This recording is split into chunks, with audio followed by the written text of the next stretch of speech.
A poisoned chalice. Almost all players are in a fantasy about the baccarat game.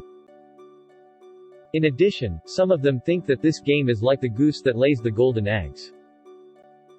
But in reality, only from the casino's point of view, this game is the goose that lays golden eggs.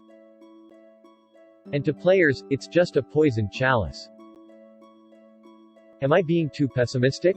However, it's better to believe this and train yourself for this game in this light. In other words, you must first develop immunity so that the poison does not paralyze rational thinking and reason and destroy yourself. You might be wondering why you should think this way because it's just one of those casino games. If so, please think about this soberly. Are you making profits by playing this game so far or wasting valuable time and money?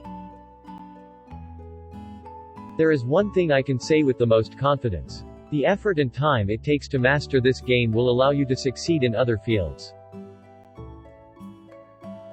So, especially if you are a young person, you should first put everything into your business or job.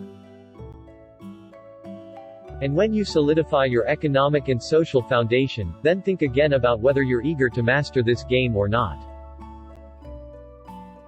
Of course, it's the best decision to abandon this game. However, I also understand that there are players like me. They genuinely long for getting an insight into the game. If you're a well-trained player, I hope you stick to this one thing at least.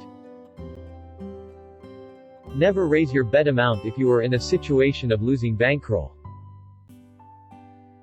In such a situation, if you had a successful experience by raising the bet amount significantly, you will have more failure experience to lose considerably because of that. Poison in the chalice comes into effect when you start to lose your bankroll. Because it evokes negative emotions like anger, fear, anxiety, sadness, and so on in the first place, you can notice it without difficulty. The problem, however, is that getting caught up in these negative emotions makes it more difficult to leave the table. To overcome it, you should implement drastically what you need to do, not what you want to do. First, get up from your seat as soon as you notice negative emotions. And leave to fight them. Never be stuck in a seat, comforted by the dealer's kind encouragement and complimentary drinks. Your antidote is outside the casino. Here are the methods I recommend.